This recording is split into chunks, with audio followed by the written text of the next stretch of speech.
كثيرا أما بعد فقد قال الله تبارك وتعالى في كتابه العظيم يا أيها الذين آمنوا لا ترفعوا أصواتكم فوق صوت النبي وقال الله تبارك وتعالى يا أيها الذين آمنوا لا تدخلوا بيوت النبي إلا أن يؤذن لكم إلى طعام غير ناظرين إناه صدق الله مولانا العظيم وصدق رسوله النبي الكريم ونحن على ذلك لمن الشاهدين والشاكرين والحمد لله رب العالمين يا رب صل وسلم دائما أبدا على حبيبك خير الخلق كلهم مولاي صل وسلم دائما أبدا على حبيبك خير الخلق كلهم مولاي صل وسلم دائما ابدا على حبیبک خیر الخلق کلہم۔ محترم بزرگوں اور دوستو، جس اللہ نے یہ کائنات بنائی اسی اللہ نے انسانوں کو زندگی گزارنے کا طریقہ بھی مقرر کیا۔ یہ نہیں ہو سکتا کہ کائنات بناتے ہوئے تو انسان کی ساری ضرورتوں کی رعایت کی گئی ہو اور انسان کو جن جن چیزوں کی ضرورت ہو سکتی تھی وہ ساری مہیا کی گئی ہوں، پھر ان کے لیے دین بھیجا گیا تو بہت زیادہ مشکل بھیجا گیا ہو۔ جب اللہ نے انسان کی ایک ایک ضرورت پورا کرنے کے سارے انتظامات کیے، وہ انتظامات کیا ہیں کہ انسان ہوا کے بغیر زندہ نہیں رہ سکتا اور ہوا انسان پیدا بھی نہیں کر سکتا، پانی کے بغیر زندہ نہیں رہ سکتا تو پانی کا ایک قطرہ بھی خود بنا نہیں سکتا کیونکہ اس کے لیے جو میٹیریل چاہیے وہ کہاں سے لائے گا۔ غذاؤں کے بغیر انسان زندہ نہیں رہ سکتا اور غذاؤں کو پیدا کرنے کے لیے جتنا بڑا سسٹم چاہیے وہ انسان کے بس میں نہیں ہے۔ غذاؤں کے پیدا کرنے کے لیے زمین چاہیے، فضائیں چاہیے، ہوا چاہیے، موسم موافق ہونا چاہیے۔ یہ ساری چیزیں جب مہیا ہوں گی تو غذا پیدا ہوگی۔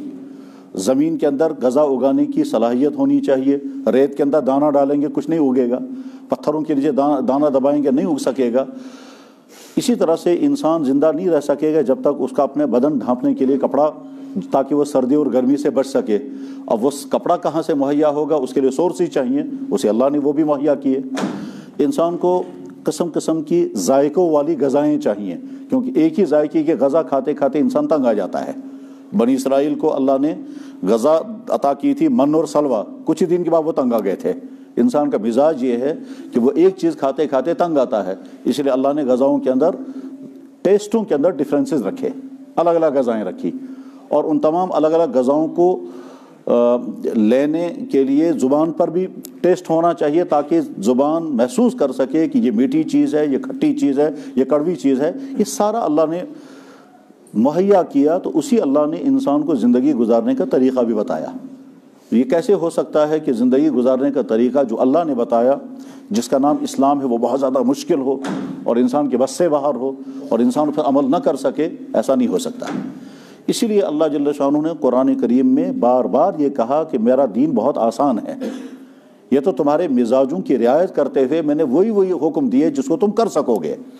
یہ نہیں ہو سکتا کہ میں ایک ایسی چیز کا تمہیں حکم دوں گا جو تم کر نہیں سکتے تھے، پھر بھی میرا آرڈر ہے کہ تمہیں کرنا ہی کرنا پڑے گا۔ لا یکلف اللہ نفسا الا وسعہا۔ اللہ جل شانہ اپنی مخلوق کو کسی ایسی چیز کا حکم نہیں دیں گے جو اس کی طاقت سے باہر ہو، جو اس کے بس سے باہر ہو۔ یہی وجہ ہے کہ ایک انسان پر زکوٰۃ تب لازم ہوگی جب مال آئے گا، روزہ تب لازم ہوگا جب وہ رکھ سکے گا۔ جو رکھ نہیں سکتا روزہ، بیمار ہے، تو حکم آئے گا بعد میں روزہ رکھے گا۔ روزہ رکھ نہیں سکتا کیونکہ سفر میں ہے، حکم آئے گا بعد میں روزہ رکھو۔ کھڑے ہو کر نماز نہیں پڑھ سکتے، چلو سب بیٹھ کر پڑھو۔ پردے کا حکم دیا گیا، لیکن بعض دفعہ ایسی صورتحال پیش آتی ہے کہ پردے پر عمل نہیں ہو سکتا ہے۔ مثلا فرض کیجئے ایک خاتون کا ڈیلیوری کیس ہے اور سیزر آنے کے بغیر کوئی چارہ کار نہیں۔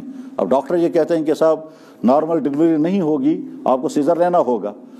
تو ایک طرف سے اسلام کے پردے کا حکم ہے اور وہاں سیزر میں آخری درجے کی بے پردگی ہوگی، تو اسلام اپنا حکم واپس لیتا ہے اور کہا اس وقت اس عورت کی جان بچانی ہے اور بچے کی جان بچانی ہے، ہمارے پردے کا حکم اس وقت نہیں ہے۔ تو گویا اسلام بالکل آسان ہے، اور جس اللہ نے، جو اللہ اپنے بارے میں کہتا ہے مجھ سے زیادہ رحم کرنے والا کوئی نہیں، بلکہ ایک جگہ تو اللہ تعالیٰ شانہ اپنے بارے میں کہتے ہیں اور ہم کو مخاطب بنا کر، تمہارے رب نے اپنی ذمہ لازم کر رکھا ہے کہ تم اپنے بندوں پر رحم کرنا جب وہ صحیح راستے پر آئیں. کتب ربکم، تمہارے رب نے لکھ رکھا ہے، علی نفسہ، اپنی ذات پر، الرحمہ، رحم کرنا. اور اللہ کے نبی محمد رسول اللہ صلی اللہ علیہ وسلم نے فرمایا کہ اللہ سے زیادہ برداشت کوئی نہیں کرتا. ما احد اصبر من اللہ، اللہ سے زیادہ برداشت صبر کوئی نہیں کرتا. یعنی باپ اپنی بیٹی کی غلطیاں دیکھتا ہے، برداشت کرتا ہے، لیکن ایک وقت آتا ہے وہ بھی غصے ہو جاتا ہے. شوہر اپنی بیویوں کی غلطیاں برداشت کرتے ہیں، ایک وقت آتا ہے وہ بھی ریئیکٹ کرتے ہیں. بھائی اپنے بھائی کو بہت دنوں تک جھیلتا ہے، ایک وقت آتا ہے وہ بھی غصے ہو جاتا ہے. ٹیچر اپنے اسٹوڈنٹ کو دیکھتا ہے غلط راستے پر جا رہا ہے، کچھ دنوں تک برداشت کرتا ہے، ایک وقت میں وہ بھی غصے. تو برداشت کرنے کی آخری حد تو حضور نبی علیہ السلام نے فرمایا سب سے زیادہ برداشت اللہ کرتے ہیں، کہ وہ دیکھتے ہیں میرے بندے میرے حکم کو توڑ رہے ہیں، فوراً ایکشن نہیں لیتے، فوراً سزائیں نہیں دیتے ہیں. ما احد اصبر من اللہ، اللہ سے زیادہ صبر کرنے والا کوئی نہیں. تو اللہ نے جو دین انسانوں کے لیے بھیجا، اس دین پر چلنے میں رکاوٹیں کہاں کہاں سے آتی ہیں. ایک طرف سے دین ہے بالکل آسان. اچھا، اللہ کے نبی علیہ السلام نے بھی فرمایا ان دین یسر، میرا دین بہت آسان ہے. اور صحابہ کو بھی بار بار تلقین کرتے تھے دیکھو میرا دین آسان بنا کر لوگوں کو سمجھانا، مشکل بنا کر مت بتانا. اور جب بھی کوئی اہم ترین موقع ہوتا تھا جس کے اثرات بہت دور پڑنے والے ہوتے تو اس وقت خاص طور پر یہ نصیحت کرتے تھے. مثلاً ایک ملک کے لیے آپ کو گورنر بھیجنے ہیں، اور اس ملک کے آپ نے 2 حصے کیے، 2 پراونس بنائے. یمن کا ملک، اس یمن کے ملک کے آپ نے 2 پراونس بنائے، ایک گورنر ایک خطے کے لیے، دوسرا گورنر دوسرے خطے کے لیے. تب ان کو نصیحتیں کر رہے ہیں، کیونکہ وہاں جا کر کے ان کو اسلام کی پالیسی کے مطابق سارا کام کرنا ہے. تو وہاں ان کو دین بھی سکھانا ہے، نظام بھی چلانا ہے، مالیات کا نظام بھی چلانا ہے، مالداروں سے زکاتیں لینی ہیں، غریبوں میں تقسیم کرنی ہے. سارا سسٹم ان 2 ہی کو چلانا تھا، کیونکہ وہ گورنر بن کے جا رہے تھے. ایک صحابی کا نام ہے ابو موسیٰ اشعری رضی اللہ تعالیٰ عنہ، اور دوسرے صحابی کا نام ہے معاذ ابن جبل رضی اللہ عنہ. یہ 2 صحابی ہیں. تو ان دونوں کو روانہ کرتے ہوئے حضور نے نصیحتیں کی اور فرمایا یسرا، میرا دین بہت آسان بنا کر وہاں لوگوں کو سمجھانا. ولا تعسرا، تنگ مت کرنا، دباؤ مت ڈالنا، جبر مت کرنا، ایسی سختی مت کرنا کہ لوگ سمجھیں گے دین پر بہت مشکل چیز ہے، اس پر تو چلنا ہی مشکل ہے. مبشرا ولا تنفرا، اور دین پر چلنے میں حوصلہ افزائی کرنا، اور دین پر چلنے پر بشارتیں سنانا، نفرتیں پیدا مت کرنا. وہ تتاوا، اور آپس میں مل جل کر کے رہنا، آپس میں مل جل کر مشوروں کے ساتھ سارے کام کرنا، آپس میں ٹکرانا نہیں، ایک دوسرے کی مخالفتیں نہیں کرنا، ایک دوسرے کی رائے کو کاٹنا نہیں. یہ ساری نصیحتیں کی، اور حدیث کی کتابوں میں ہے، بخاری میں بھی حدیث ہے. تو اللہ کا دین بہت آسان ہے، مگر اس پر چلنے میں رکاوٹیں کہاں آتی ہیں؟ تو جواب ایک انسان کا نفس، اور ایک شیطان، اور ایک ماحول. بس یہ 3 چیزیں رکاوٹیں بنتی ہیں. ماحول ہے کرپشن کا، آنیسٹ رہنا بہت مشکل ہے. ماحول ہے بے راہ روی کا، تو اس وقت لڑکے کا بچنا بہت مشکل ہے. جیسے ماحول ہے سردی کا، تو گرمی کے انتظامات کرنے پڑتے ہیں، تب انسان سردی سے بچ پائے گا. تو ایک تو ماحول انسان کو روکتا ہے، ایک انسان کا نفس انسان کو روکتا ہے، اور ایک شیطان. یہ 3 طاقتیں انسان کے پیچھے لگی ہوئی ہیں جو دین پر چلنے نہیں دیتی ہیں. اور اس کے بعد پھر کبھی انسان چاہتا تو ہے دین پر چلوں لیکن چل نہیں پاتا، اور کبھی چلنا ہی نہیں چاہتا ہے، اس کا مائنڈ سیٹ ہی بدل چکا ہوتا ہے.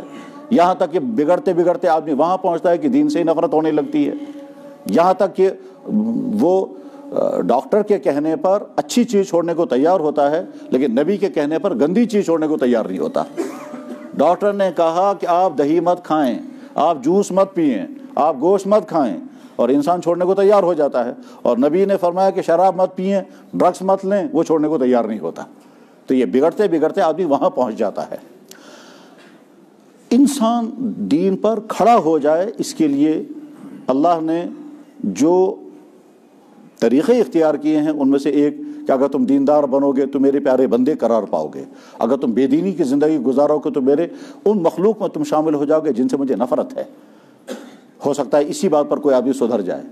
اس پر نہیں، دیکھو تم دین پر چلو گے تو جنت میں جاؤ گے، اور بے دینی کرو گے تو جہنم تمہارا انجام بنے گا، اس کی وجہ سے بھی. لیکن اس کے ساتھ ہی ایک اور پہلو بھی ہے کہ جس سے انسان دین پر عمل کرنے پر آمادہ ہو جائے گا. اور وہ پہلو کیا ہے، بس اسی کو سمجھنے کی کوشش کریں گے. اللہ کرے وہ بات سمجھ میں آ جائے اور میں سمجھانے میں کامیاب ہو جاؤں. وہ بالکل ایک الگ انداز ہے. جیسے قرآن کریم میں اللہ تعالیٰ شانو یہ کہتے ہیں کہ میرا ڈر اپنے اندر پیدا کرو، میں کچھ بھی کر سکتا ہوں جب میں تمہارے خلاف ایکشن لوں گا اور تم بچا نہیں پاؤ گے اپنے آپ کو. تو اللہ کے ڈر کی وجہ سے انسان برے کاموں سے بچے اور نیک زندگی گزارے. یا مثلا اللہ تعالیٰ شان و فرماتے ہیں کہ دیکھو اگر تمہیں میرا ڈر نہیں ہے تم اپنے جسم سے ڈرو، کیونکہ تمہارا جسم تمہارا سب کچھ ریکارڈ کر رہا ہے. تمہارا جسم ایٹ اے ٹائم 2 کام کرتا ہے. ایک یہ کہ جو تم اس سے کرانا چاہتے ہو وہ کر رہا ہے. تم ہاتھ سے رشوت دینا چاہو گے یہ ہاتھ دے دے گا. تم آنکھ سے غلط چیز دیکھنا چاہو گے آنکھ دیکھے گی. تم دماغ سے بری چیز سوچنے لگو گے دماغ سوچے گا، کیونکہ وہ تمہارے ہاتھ میں ہے اور یوزنگ تمہارے کنٹرول میں ہے. تو وہ جس طرح سے چاہو گے تم اس کو یوز کر سکو گے. لیکن اس کے ساتھ ساتھ جو کچھ تم اسے کروا رہے ہو وہ سارا ریکارڈ بھی کر رہا ہے، اور وہ میری ڈیوٹی ہے کہ تمہیں سب کچھ ریکارڈ کرنا ہے. چنانچہ تمہارا یہ جسم جس کو تمہیں استعمال کیا ہے اپنی مرضی کے مطابق، اب قیامت کے دن یہ تمہارا جسم تمہارے خلاف گواہی دے گا. اور یہ قرآن مجید میں 4 جگہ اللہ نے بیان فرمایا کہ تمہارے ہاتھ تمہارے پاؤں گواہی دیں گے تم نے ان سے کیا کیا کروایا. تمہارے کان تمہاری نگاہیں گواہی دیں گے تم نے ان سے کیا کیا کروایا. یہاں تک کہ تمہاری کھال گواہی دے گی تم نے اس کھال سے کیا کیا کروایا. ظاہر ہے کھال سے انسان کیا کر سکتا ہے، لیکن ٹچ تو کرتا ہے. مان لیجئے مثال کے طور پر ڈاکٹر نے کسی فیمیل پیشنٹ کو دیکھا، اب وہ دیکھتے ہوئے اس کے دل میں برے خیالات آ رہے ہیں. نہ پیشنٹ کو معلوم ہے اور نہ کسی اور انسان کو معلوم ہے، لیکن اللہ بھی جانتے ہیں اور ڈاکٹر صاحب کے اندر کی حالت اسی خود معلوم ہے. تو اب یہ جو ٹچ ہو رہا ہے اسی کی کھال گواہی دے گی کہ تم نے جو فیمیل پیشنٹ کو دیکھا تھا اس میں تمہارا انٹینشن کچھ اور تھا، ظاہر کچھ اور تھا، اندر کچھ اور تھا. تو الٹرا ساؤنڈ کرتے ہوئے فیمیل پیشنٹ کو کسی نے ٹچ کیا اور نیت اس کی صحیح نہیں ہے. لڑکے نے نامحرم لڑکی کے ساتھ ہینڈ شیک کیا، اس کا انٹینشن صحیح نہیں ہے. اب کوئی اعتراض کرے یا نہ کرے انسان کی یہ باڈی ریکارڈ کر رہی ہے. تو وہاں پتہ چلے گا کہ کھال کیسے گواہی دے گی. چنانچہ قرآن کریم میں 24ویں پارے میں آیت ہے، اللہ تعالیٰ ارشاد فرماتے ہیں حتی اذا ما جاؤہا شہد علیہم سمعہم، تمہارے کان گواہی دیں گے، وابصارہم تمہاری آنکھیں گواہی دیں گے، وجلودہم اور تمہاری کھال. ایک دفعہ ہم ایک سیمینار میں تھے، وہاں کچھ ڈاکٹروں کو لایا گیا تھا، کچھ میڈیکل کے مسائل حل کرنے تھے. تو ڈاکٹر بتائیں گے یہ مسئلہ کیا ہے اور علماء فیصلہ کریں گے جائز اور ناجائز کیسے ہوگا. تو اس پہ بہت مشکل قسم کے مسائل تھے. ان مسائل میں سے ایک مسئلہ اسے کہتے ہیں یوتھینیزیا. یوتھینیزیا کا مطلب ہوتا ہے ایک انسان ایک ایسی بیماری میں ہے جس سے ریکور ہونے کی امید اب نہیں ہے، اور ڈاکٹر بھی کہہ رہے ہیں یہ بچنے والا نہیں ہے اور جتنے دن دیر رہے گا اسی مصیبت پریشانی میں رہے گا. تو کیا یہ پیشنٹ درخواست دے سکتا ہے کہ آپ مجھے انجیکشن لگاؤ تاکہ میں چلا جاؤں؟ ہم اپنی اردو زبان میں سے کہتے ہیں قتل بجذبہ رحم، رحم کے جذبے سے کسی کو قتل کر دینا. اور عام لینگویج میں اسے کہتے ہیں مرسی کلنگ، اور ٹرم میں اسے کہتے ہیں یوتھینیزیا. تب یہ یوتھینیزیا کیسے ہو سکتا ہے، اس طرح کے کچھ مسائل تھے. تو وہ جو ڈاکٹر آئے تھے سمجھانے کے لیے، وہ بہت بڑے ڈاکٹر، بہت پختہ دینی ذہن اس کا تھا، نیگرو تھے وہ، حبشی، اور کیلیفورنیا یا شکاگو سے لائے گئے تھے. وہ یہ سمجھانے کے لیے برین ڈیتھ کیا ہوتا ہے، مرسلنگ کیا ہوتی ہے، اور پلاسٹک سرجری میں کیا کیا کیا جا سکتا ہے، ایک جگہ کی کھال دوسری جگہ کیسے فٹ کی جا سکتی ہے، کالے آدمی کو سفید کیسے بنا سکتے ہیں، ایک آدمی کا کھال اتار کر دوسرے کو فٹ کیسے کی جا سکتی ہے. تو پلاسٹک سرجری کی دنیا میں کتنی قسمیں ہیں. پلاسٹک سرجری اس لیے بھی تاکہ خوبصورت بنے، پلاسٹک سرجری اس لیے بھی کہ ایک انسان جل گیا ہے اس کے کھال کو ٹھیک کرنا ہے، اس کے لیے پلاسٹک سرجری. تو خیر یہ سب کچھ سمجھانے کے لیے وہ اپنا ٹاک کر رہے. تو اس میں بیچ میں انہوں نے یہ کہا کہ انسان کی باڈی میں سب سے عجیب آرگن انسان کی کھال ہے. ہم سب کے لیے تعجب کی بات تھی یہ کہ کھال تو نہیں لگتا، ہم کو لگتا ہے ہارٹ، ہم کو لگتا ہے برین، ہم کو لگتا ہے نرو سسٹم، ہم کو لگتا ہے کچھ، ہم کو لگتا ہے ہڈیوں کا سسٹم. لیکن اس نے کہا یہ سب سے عجیب چیز انسان کی باڈی میں کھال ہے. لیکن ساتھ میں انہوں نے کہا میں ڈیٹیل بتا نہیں سکتا. اتفاق کی بات، ابھی مکہ مکرمہ میں ایک ڈاکٹر سے میری ملاقات ہوئی تو اس واقعے کا تذکرہ کرتے ہوئے جب میں سنا رہا تھا تو اس نے وہیں سے کہا کہ جب آپ لوگ یہ کہہ رہے ہوں گے کہ ہارٹ سب سے بہترین پارٹ ہے انسان کی باڈی کا اور دماغ سب سے بہترین پارٹ ہے، اس ڈاکٹر نے کہا دماغ کھال کسی نے نہیں کہا ہوگا. میں نے کہا کھال کسی نے نہیں کہا. اس نے کہا ہماری میڈیکل میں سب سے عجیب چیز کھال ہی ہے. تو میں نے کہا تمہاری میڈیکل میں سب سے عجیب چیز کھال ہے، ہمارے قرآن میں ہے کہ یہ کھال انسان کے سب کچھ ریکارڈ کر رہی ہے. تو اب اس بات سے بھی اگر انسان آمادہ نہیں ہو پا رہا ہے، خدا کا ڈر اس کو آمادہ نہیں کر پا رہا ہے، انسان کی اپنی باڈی ریکارڈ کر رہی ہے، اس کی بنا پر بھی انسان سنبھل نہیں پا رہا ہے، تو ایک اور طریقہ ہے پھر بات سمجھانے کا، لیکن اس کا تعلق ایمان والے کی ایمانی حس کے ساتھ ہے، اور ایمانی حس میں ایک ایمان کا تعلق تو اللہ کی ذات کے ساتھ ہوتا ہے، اور ایک ایمان کا تعلق جناب رسول اکرم صلی اللہ علیہ وسلم کی ذات کے ساتھ۔ جناب رسول اکرم صلی اللہ علیہ وسلم کی ذات کے ساتھ ایمان والے کا تعلق جذباتی تعلق ہے، اور وہ جذباتی تعلق ایسا ہے کہ انسان جذبات کی بنا پر کچھ وہ چیزیں ہیں جو برداشت نہیں کر سکتا۔ مثلاً کتنا ہی کمزور ایمان والا اگر ہوگا، کتنا ہی کمزور ایمان والا، لیکن وہ کم سے کم یہ برداشت نہیں کر پائے گا کہ اللہ کے نبی کو کوئی گالی دے، کتنا ہی گرا ہوا کیوں نہ ہو۔ بے شمار واقعات ہیں، بلکہ ہو سکتا ہے آپ نے سنا ہوگا برٹش انڈیا میں کسی غیر مسلم نے، جس کا نام میں لینا نہیں چاہتا ممبر پر، جناب رسول اکرم صلی اللہ علیہ وسلم کی شان اقدس کے خلاف کتاب لکھی، اور توہین آمیز کتاب لکھی، جس کا نام بھی ناقابل برداشت ہے۔ وہ نام بھی مجھے یاد ہے، اس آدمی کا نام بھی یاد ہے، لیکن میں ممبر پر نہ وہ نام لینا چاہتا ہوں اور نہ اس کتاب کا نام لینا چاہتا ہوں۔ نام بھی ناقابل برداشت، اور جس شخص نے کتاب لکھی تھی وہ غیر مسلم تھے، تو اس میں حضور کی شان میں بہت زیادہ نامناسب باتیں لکھی تھی۔ تو ظاہر ہے مسلمان مشتعل ہو گئے، اور جب ہنگامے ہو گئے تو انگریزوں نے اس کو گرفتار کر لیا۔ اس آدمی پر مقدمہ چل رہا ہے کراچی میں، کراچی کورٹ میں، لیکن سارے مسلمان محسوس کر رہے تھے کہ مقدمہ صرف دکھلاوے کے لیے ہے، اور اصل میں اس کو چھوڑ دینا ہے ان کو، اور کوئی سزا نہیں دینی ہے۔ یہ ساری صورتحال چل رہی تھی۔ اسی میں جس دن کورٹ میں پیشی تھی تو ایک مسلمان اندر داخل ہوا سب کے ساتھ، تو اس نے جو ہی دیکھا کہ وہ صاحب کھڑے ہو گئے اپنا بیان دینے کے لیے، تو یہ آدمی اٹھا، یہ ان پڑھ انسان تھا، اور وہ ترخان کا کام کرنے والا، چھان کوٹ ترخان کا کام کرنے والا، اور وہ چورس لے کر کے گیا تھا۔ چورس جس چیز سے وہ اپنا وہ سوراخ وراخ کرتے ہیں لکڑی میں، وہی چھپا کر کے گیا تھا، اور بھری عدالت کے اندر اس شخص نے جج کو مخاطب کر کے کہا آپ گواہ رہنا، اور اس کو وہ چورس ماری۔ وہ تب تک مارتا رہا جب تک وہ گر گیا اور مر گیا۔ اس شخص کا نام تھا علیم الدین، جس شخص نے یہ کام کیا۔ بعد میں کراچی سے وفد آیا علامہ اقبال کے پاس کہ آپ چل کر کے علیم الدین کے حق میں مقدمہ لڑیں تاکہ اس کو سزا نہیں ہونی چاہیے۔ تو علامہ اقبال نے کہا کہ علیم الدین خود بھی کہتا ہے کہ میں اس کا مقدمہ لڑنے، کیونکہ علامہ اقبال بہت بڑے وکیل بھی تھے، اور اس زمانے میں لاہور کے اندر اقبال وکالت کر رہے تھے، کورٹ میں جاتے تھے، پریکٹس کرتے تھے۔ تو اقبال نے پوچھا کہ کیا علیم الدین کی چاہت بھی ہے کہ میں اس کا مقدمہ لڑنے کے لیے آؤں؟ تو ان میں سے ایک صاحب نے کہا کہ جی ہم جب یہاں آ رہے تھے تو ہم نے علیم الدین سے کہا کہ ہم لاہور جا رہے ہیں اور علامہ اقبال کو لائیں گے تمہاری وکالت کرنے کے لیے۔ تو علیم الدین نے وہاں سے کہا کہ مجھے کسی وکیل کی ضرورت نہیں ہے، مجھے کوئی مقدمہ نہیں لڑنا ہے، بس جلد سے جلد میرا فیصلہ ہونے دو، کیونکہ میں نے بھری کورٹ کے اندر ایک شخص کو قتل کیا ہے، بھری جو سزا بھی ہو سکتی ہے وہ جلدی سے جلدی، ظاہر سزا پھانسی۔ تو وہ کہتا ہے جلد سے جلد یہ سزا ہونے دو، اور پھر اس نے آنکھوں میں آنسو تھے اور یہ کہا کہ آج رات مجھے جناب رسول اکرم صلی اللہ علیہ وسلم کے خواب میں زیارت ہوئی، حضور نے فرمایا علیم الدین میں تیرا انتظار کر رہا ہوں۔ تو اس وقت علامہ اقبال جو ہے وہ جذبات میں آ کر کہنے لگے ترخانہ دا منڈا بازی لے گیا، اسی گلدیں کردہ رہ گئے، اس وجہ سے کتھ کراں چھان کوٹ زیوں۔ غرض ہے کہ ایمان والے کو اپنے نبی کے ساتھ جو تعلق ہوتا ہے وہ جذبات کے ساتھ جذباتی تعلق ہوتا ہے۔ ایمان کا ایک اہم ترین ثمرہ ہے جذباتی تعلق۔ تو دین پر آمادہ کرنے کے لیے ایک جذباتی گفتگو کی جا سکتی ہے، اور اس کا تعلق جناب رسول اکرم صلی اللہ علیہ وسلم کی ذات کے ساتھ ہے۔ اس کے نتیجے میں ایمان والے کے اندر حس پیدا ہوتی ہے اور وہ عمل کرنے لگتا ہے۔ اس جذباتی تعلق کو ظاہر کرنے سے پہلے میں ایک تھوڑا سا مضمون الگ سے سمجھانا چاہوں گا، اور وہ یہ ہے کہ حضرات تکلیف پہنچانے کے کئی طریقے ہیں۔ ایک طریقہ یہ ہے کہ ہم کھلم کھلا کسی کو گالیاں دیں، ایک طریقہ یہ ہے کہ ہم ہاتھ چلائیں، ایک طریقہ یہ ہے کہ ہم کورٹ کے ذریعے کسی پر ظلم کریں۔ یہ تو ہے وہ طریقے ستانے کے، اذیت پہنچانے کے جو سب جانتے ہیں۔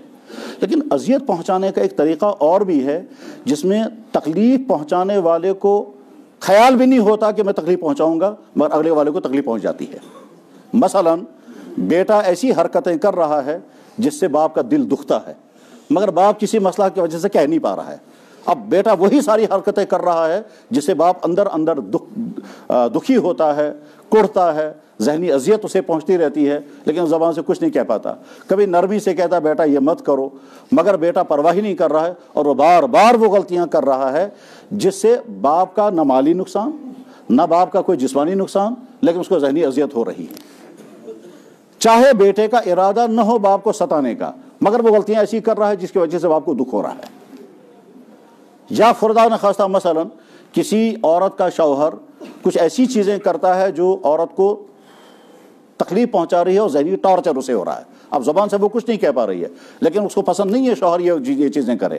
شوہر کا ارادہ نہیں ہے اپنی بیوی کو ستائے، ذہنی ٹارچر کرے، مگر بیوی کو ذہنی اذیت پہنچ رہی ہے.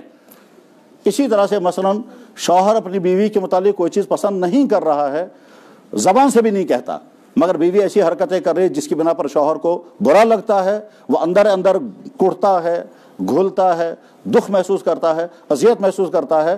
اب اگر اسے بیوی سے کہا تم اپنے شوہر کو بہت ستاتی ہو، اس نے کہا میں نے کچھ نہیں کیا، میں ساری سی خدمت بھی کر رہی ہوں، سارے تقاضے پورے کرتے ہوں، میں نے کب اس کو، نہ میں نے بد کلامی کی، نہ نافرمانی کی، نہ کسی آرڈر کو چھوڑا، سب کچھ میں کر رہی ہوں. نہیں، مگر تمہاری حرکتیں کچھ ایسی ہیں جس کی وجہ سے تمہارے شوہر کو ذہنی اذیت ہو رہی ہے. اس نے کہا کیا کر، میں اسے کیا کروں گی، مجھے تو کرنا ہے. یہ تکلیف پہنچانے کی ایک قسم وہ ہے کہ جس میں انسان ارادہ تو نہیں کرتا دوسرے کو تکلیف پہنچانے کا، مگر دوسرے کو تکلیف پہنچ سکتی ہے، پہنچ بھی جاتی ہے، کبھی پہنچ نہیں جاتی، کبھی وہ محسوس کر لیتا ہے، کبھی محسوس نہیں کرتا. تکلیف پہنچانے کی یہ قسم بھی ہمیشہ سوسائٹی میں پائی جاتی رہی ہے کہ باپ کبھی ایسی، ایک بیٹا مجھے فون کر رہا ہے، کہنے لگا جی میں بہت دکھ کی بات سنانا چاہتا ہوں تو آپ مجھے گائیڈ کرو. میں نے کہا فرمائیے. کہنے لگا جی میرے والد جو ہیں وہ جب سے ہم بالغ ہوئے ہیں تب سے وہ ہماری والدہ کے ساتھ لڑتے رہتے ہیں. میں نے کہا اللہ رحم فرمائے. کہنے لگا اب اس کو ہم نبھا رہے تھے کس طرح سے، مگر اب کچھ دنوں کے بعد ان کو کچھ بری عادتیں لگ گئی ہیں، ان بری عادتوں کی وجہ سے ہم بہت ٹینشن میں ہیں، سارا گھر ٹینشن میں ہے، مگر ہم کہہ نہیں سکتے. تب ظاہر ہے باپ کو ارادہ تو نہیں اپنے گھر والوں کو تکلیف پہنچانے کا، مگر وہ ایک ایسی زندگی گزار رہا ہے جس کی وجہ سے اسے گھر والوں کو ذہنی اذیت پہنچ رہی ہے. یہ ہے وہ ذہنی اذیت کی چیز. بس یہاں سے اب آگے دیکھیں حضرات، ایمان والا تو کبھی سوچ بھی نہیں سکتا کہ میں اپنے نبی کو جان بوجھ کر تو تکلیف پہنچاؤں گا. لیکن اگر وہ زندگی ایسی گزار رہا ہے جس زندگی گزارنے کو ہمارے نبی نے پسند نہیں کیا اور اس کی وجہ سے ہمارا نبی اذیت محسوس کرے تو یہ تکلیف پہنچانے ہی کی ایک قسم ہے. ایمان والے کو سوچنا چاہیے کہ کیا میں ایسی زندگی گزاروں جس کی وجہ سے میرا ارادہ تو نہیں اپنے نبی کو تکلیف پہنچانے کا، مگر ان کو تکلیف پہنچ رہی ہے. اور جب یہ کیس بنتا ہے تو یہ بہت خطرناک صورتحال ہوتی ہے. اس خطرناک صورتحال کو سمجھنے کے لیے چند مثالیں دیکھیں. پہلے جناب رسول اکرم صلی اللہ علیہ وسلم نے جو ٹیم تیار کی تھی جن کو ہم کہتے ہیں صحابہ کرام، اس کائنات میں ایسی ٹیم کوئی تیار نہیں کر سکا. نہ کوئی نبی، نہ کوئی رولر، نہ کوئی فلاسفر، نہ کوئی ریفارمر، نہ کوئی کوئی نہیں، نہ کوئی بزرگ، نہ کوئی نبی، نہ کوئی اوتار، کوئی ایسی ٹیم تیار نہیں کر سکا جیسی ٹیم محمد رسول اللہ صلی اللہ علیہ وسلم حضرات صحابہ کرام. اسی لیے تقریباً یہ بات طے ہے کہ اس آسمان کی چھت کے نیچے نبیوں کے بعد سب سے ممتاز کردار کی قوم اگر تھی تو حضرات صحابہ کرام تھے. اور یہ ایک ایمان والا اپنی ایمان کے جذبے پر کہے گا، لیکن اگر ایمان سے باہر نکل کر ہم تاریخ کے دائرے میں آ کر کے سوچنے لگیں گے، پڑھنے لگیں گے تو یقیناً صحابہ جیسا کردار کسی قوم میں پیدا نہیں ہوا ہے. صحابہ کرام میں سب سے اونچا درجہ ہے حضرت ابوبکر صدیق اور حضرت عمر فاروق کا. حضرت ابوبکر صدیق رضی اللہ تعالیٰ عنہ وہ شخص ہیں جس کا تذکرہ قرآن میں آیا، نام تو نہیں آیا لیکن تذکرہ انہی کا ہے. حضرت عمر فاروق وہ شخصیت ہیں کہ جس کے متعلق خود اللہ کے نبی نے فرمایا کہ میرے بعد اگر کوئی نبی ہوتا تو عمر ہوتے. اللہ کے نبی علیہ السلام نے فرمایا کہ شیطان عمر کے سائے سے بھی گھبرا جاتا ہے. ایک انگریز نے کتاب لکھی مائیکل ہارٹ کے نام سے، اس آدمی کا نام ہے، اس نے کتاب لکھی 100 بڑے آدمی. تو میں نے دیکھا، میں نے سوچا دیکھتا ہوں میں اس نے کون کون سے 100 انسانی تاریخ میں سے چوز کیے ہیں اور مسلمانوں میں سے کون کون سے ہیں. تو ایک دلچسپ چیز تو اس میں یہ ہے کہ اس نے سب سے پہلے نام اگر لیا تو وہ جناب رسول اکرم صلی اللہ علیہ وسلم کا، حالانکہ وہ یورپ کا رہنے والا ایک انگریز ہے. ہو سکتا تھا وہ حضرت عیسیٰ علیہ السلام کا تذکرہ کرتا کیونکہ وہ عیسائی ہے، ہو سکتا ہے وہ یورپ کے کسی سکالر کا تذکرہ کرتا کیونکہ وہ یورپ کا ہی ہے، یہ ہو سکتا ہے کہ وہ یورپ کا کسی سائنٹسٹ کا تذکرہ کرتا. بہت سارے سائنٹسٹوں کا تذکرہ بھی اس نے کیا، نیوٹن کا، آئنسٹائن کا اور دوسرے لوگوں کا. کسی کا بھی تذکرے سے اپنی کتاب سٹارٹ کر سکتا تھا، مگر اس نے سب سے پہلے کس کا نام لیا؟ جناب رسول اکرم. اور واجد صاحب نے وجہ بھی لکھی ہے کہ اس شخص نے اس کائنات کو جتنا متاثر کیا ہے اور انسانوں کے لیے جتنا خیر اس نے لایا اتنا اور کوئی نہیں لا سکا. اس لیے میں انہی کے نام سے اپنی کتاب کا سٹارٹ کرتا ہوں. تو اس میں یہ دیکھنا تھا کہ اور کس مسلمان کا نام اسے لیا ہے. تو اس میں حضرت عمر بن خطاب رضی اللہ عنہ کا تذکرہ بھی اس نے لکھا۔ اچھا، جناب رسول اکرم صلی اللہ علیہ وسلم کا جو تذکرہ اس نے لکھا اس میں غلطیاں بھی ہیں، اور جان بوجھ کر اس نے کی ہیں یا غلطیاں ہو گئی ہیں، لیکن ہیں۔ میں نے اس کو اچھی طرح سے پڑھا کہ میں دیکھتا ہوں اس نے کیا تذکرہ لکھا حضور کا، تو اس میں غلط چیزیں بھی لکھی ہیں، یا تو جان بوجھ کر لکھی ہوں گی، یا اس کا علم اتنا نہیں تھا، سیرت کا مطالعہ اتنا وسیع نہیں تھا، اس وجہ سے وہ غلطیاں ہو گئی۔ لیکن بہرحال ہو سکتا ہے جو ہمارا ٹاپک نہیں ہے اس ٹاپک پر جب ہم بات کریں گے تو غلطی ہو سکتی ہے، تو ظاہر ہے سیرت اس کا موضوع نہیں رہا ہے، اس لیے سیرت مبارکہ کے متعلق اس کے لکھنے میں غلطیاں ہو سکتی ہیں۔ خیر، تو حضرت عمر بن خطاب رضی اللہ عنہ کا تذکرہ اس نے لکھا، میں نے سوچا اس میں دیکھیں کیا لکھا ہے اس نے، تو لکھتا ہے کہ یہ عمر وہ شخص ہے کہ جو گدڑیوں میں رہنے والا تھا مگر اپنے زمانے کے دو سپر پاور طاقتوں کو فنا کر دیا، وہ ہے قیصر اور کسریٰ۔ تو حضرت عمر بن خطاب اور ابو بکر صدیق رضی اللہ تعالیٰ عنہ اس کائنات میں نبیوں کے بعد صحابہ میں سب سے اونچا درجہ انہی کا تھا، اور نبیوں کے بعد سب سے ان کا یہ مقام ذہن میں رکھ کر اب دیکھیں، حضور اکرم صلی اللہ علیہ وسلم کے پاس ایک قبیلے کے کچھ لوگ آئے، اور ان میں سے کچھ لوگ مسلمان ہو چکے تھے، کچھ لوگوں کو مسلمان ہونا ہے۔ وہ سیدھے سادے لوگ تھے، ایسی جگہوں کے رہنے والے تھے جہاں زیادہ ادب اور احترام نہیں ہوتا تھا، وہ جانتے بھی نہیں تھے۔ بہرحال وہ حضور کے پاس آئے، ملاقات ہوئی، بہت ساری باتیں ہوئیں۔ اس کے بعد حضور نے سوچا کہ اس قبیلے والوں کے لیے مجھے کوئی آدمی مقرر کر دینا چاہیے جو اس علاقے میں جا کر کے ان کا بڑا ہوگا اور وہ سارا نظام چلائے گا۔ یعنی مان لیجیے آپ علاقے کا زیوٹ، تو اس علاقے کا لیڈر، علاقے کا سربراہ ان کا مقرر کرنا اور انہی کے خاندان میں سے کرنا ہے۔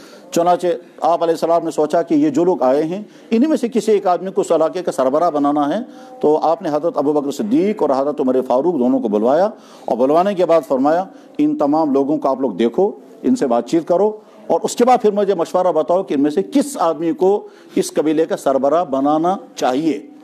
چنانچہ حضرت ابو بکر صدیق رضی اللہ تعالیٰ عنہ نے بھی دیکھا، حضرت عمر فاروق نے بھی دیکھا، بات چیت کی، ایک ایک آدمی کا انداز دیکھا، ان کا مائنڈ سیٹ دیکھا، ان کے بات کرنے کا طریقہ دیکھا، ان کی ذہانتوں کو چیک کیا۔ اس کے بعد پھر آ کر دونوں نے اپنی تجویز پیش کی۔ حضرت ابو بکر صدیق رضی اللہ عنہ عرض کیا کہ یا رسول اللہ، میں نے ان آدمیوں کو دیکھ لیا، میری رائے میں فلاں صاحب بہت مناسب ہیں، انہیں کو اس علاقے کا سربراہ بنانا چاہیے۔ اس آدمی کا نام ہے قعقاع ابن معبد، یہ حدیث میں یہ نام آتا ہے، بخاری شریف میں بھی حدیث ہے، سیرت کی کتابوں میں بھی آتا ہے اور تفسیر کی کتابوں میں بھی آتا ہے۔ تفسیر، سیرت اور حدیث تینوں جگہ یہ آتا ہے۔ حدیث الگ علم ہے، سیرت الگ علم ہے، تفسیر الگ علم ہے، یہ تینوں الگ الگ علوم۔ اس طرح سے باتیں مت کرنا جیسے تم اپنی مجلسوں میں کرتے ہو۔ اس کے بعد آگے فرمائیں ان تحبط اعمالکم، ہم تمہارے تمام اعمال ختم کر دیں گے۔ یہاں سے ایک ایمان والا سوچ سکتا ہے کہ اللہ کو اتنا بھی برداشت نہیں ہوا کہ نبی کی موجودگی میں یہ دوست اونچی آواز میں بات کریں۔ ہو سکتا تھا نا یہ بہت بڑے لوگ ہیں اور بڑی قربانیوں والے ہیں، اللہ تعالیٰ ایوائڈ کر دیتے، اگنور کر لیتے، معاف کر دیتے، توجہ نہ دیتے، مگر آیتیں نازل فرمائے اور قیامت تک یہ آیتیں پڑھی جائیں گی، اور آیتوں کی تفسیر یہی آئے گی کہ صاحب وہ دو بڑے صحابہ نے آپس میں اونچی آواز میں بات کی تھی اور اللہ کو برداشت نہیں ہوا کہ میرے نبی کے موجود میں تم نے اونچی آواز میں بات کی، اور وارننگ یہ دی تمہارے اعمال ختم کر دیں گے۔ ان تحبط اعمالکم، تمہارے اعمال ہم ختم کر دیں گے۔ کس کے؟ ابو بکر صدیق اور عمر فاروق کے، جن کے اعمال کا تذکرہ خود قرآن میں اللہ تعالیٰ فرماتے ہیں۔ جب حضرت ابو بکر صدیق حضور کے ساتھ وہاں تھے غار حرا میں، غار ثور میں، وہاں تذکرہ قرآن کریم نے کیا، تو اللہ اس کو برداشت نہیں کرتے۔ بس ایک واقعہ تو یہ ذہن میں رکھیں۔ دوسرا، جناب رسول اکرم صلی اللہ علیہ وسلم نے ایک موقع پر ایک نکاح کیا، اس نکاح میں آپ نے صحابہ کو دعوت دی۔ حسن اتفاق یہ کہ اس موقع پر آپ کے پاس کھانے پینے کا پورا سامان تھا، اس لیے آپ نے اچھے سے اچھی دعوت کا اہتمام کیا۔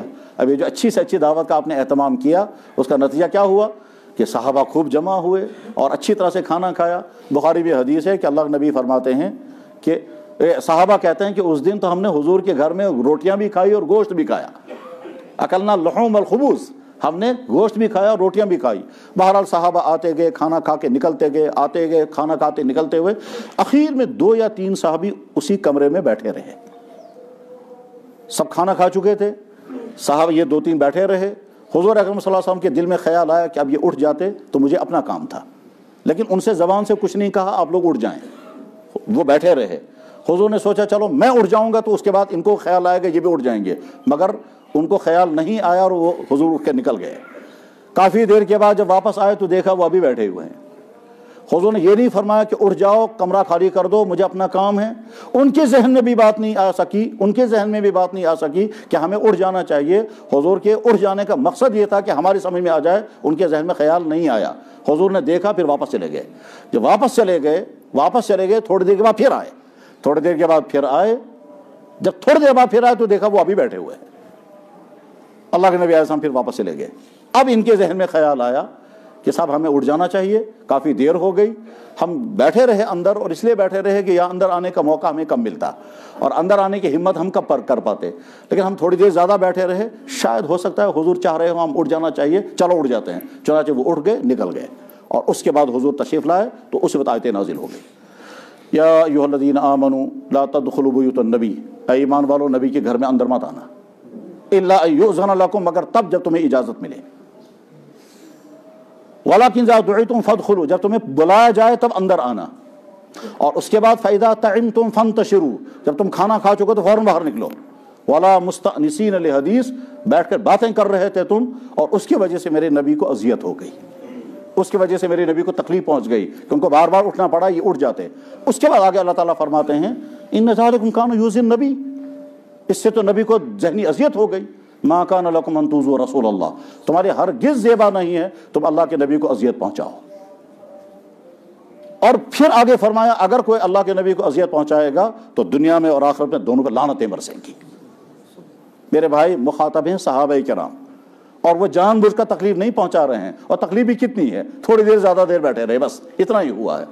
بس اب ایمان والا یہ سوچے کہ میں اگر ایسی زندگی گزار رہا ہوں جو زندگی میرے اللہ اور میرے نبی کو پسند نہیں ہے، مثلا نوجوان لڑکا ہے آوارگی کی زندگی گزار رہا ہے، یہ شراب میں ہے، یہ ڈرگز میں ہے، یہ آوارگی میں ہے، یہ لڑکیوں کا پیچھا کر رہا ہے، یہ غلط فیس بک کا غلط یوز کر رہا ہے، یہ چیٹنگ کر رہا ہے، یہ ٹک ٹاک میں پھنسا ہوا ہے، یہ راتوں کو نیٹ میں گندی چیزیں دیکھ رہا ہے، اگر یہ زندگی یہ ہے تو ساتھ میں یہ سوچے کہ میری اس زندگی سے میرے نبی کے دل کو اذیت تو نہیں ہوگی۔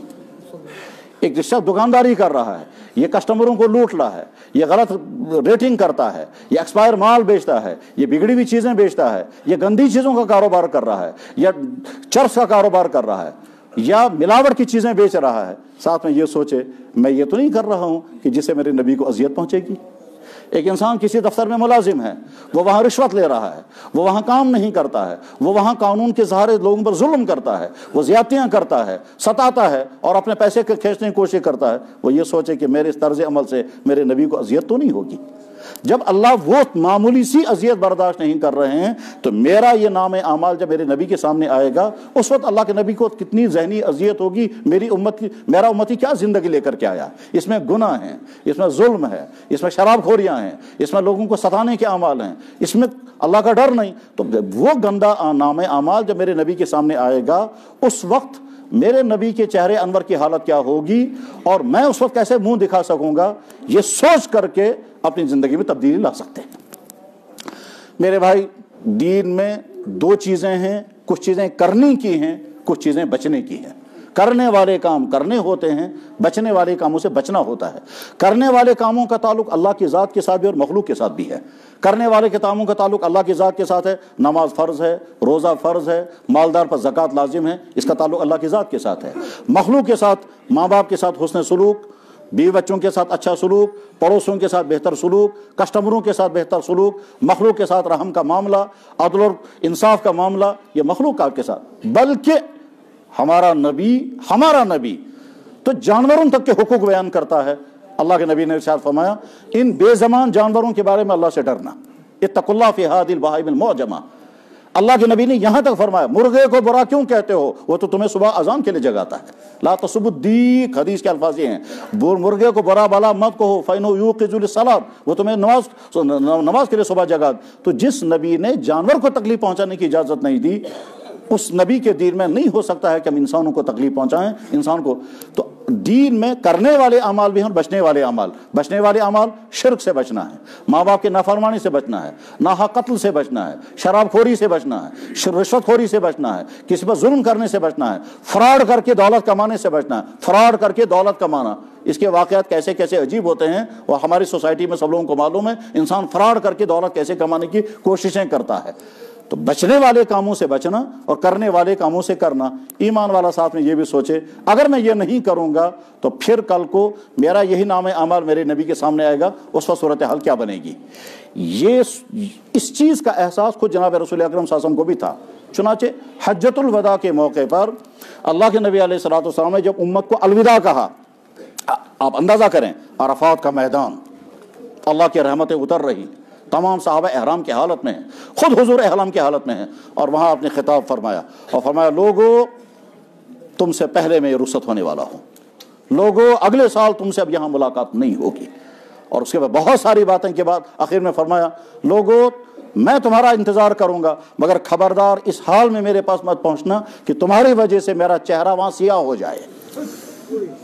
الفاظ یہی ہیں حدیث کی کتابوں میں، کتاب کا نام ہے سنن ابن ماجہ، اس سنن ابن ماجہ میں حدیث کا یہ ٹکڑا موجود ہے کہ اللہ کے نبی نے فرمایا ایھا الناس انی فرضتکم، میں تم سے پہلے رخصت ہونے والا ہوں، علی الحوض، حوض کوثر پر تمہارا انتظار کروں گا، وانی مکاثر بکم الامم، اور میں باقی قوموں پر فخر کروں گا کہ میری امت دیکھو کیسی ہے، میری امت کا حکمران کتنا اچھا، میری امت کا مالدار کتنا اچھا، میری امت کا جوان کتنا اچھا، میرا امت کا بزنس مین کتنا اچھا، میری امت اپنی امت کے ایک ایک طبقے کو میں دکھا کر کہوں گا کسی کے پاس ایسے لوگ نہیں ہیں جیسے میری امت کے لوگ ہیں۔ آگے فرمایا فلا تسودوا وجہی، خبردار ایسی غلطی مت کرنا کہ اس کا ترجمہ جب ہم بہت کوشش کرتے ہیں کرنے کی تو سودا یسود عربی کا لفظ ہے چہرہ کالا ہو جانا، کوشر پیٹھ اگر بنو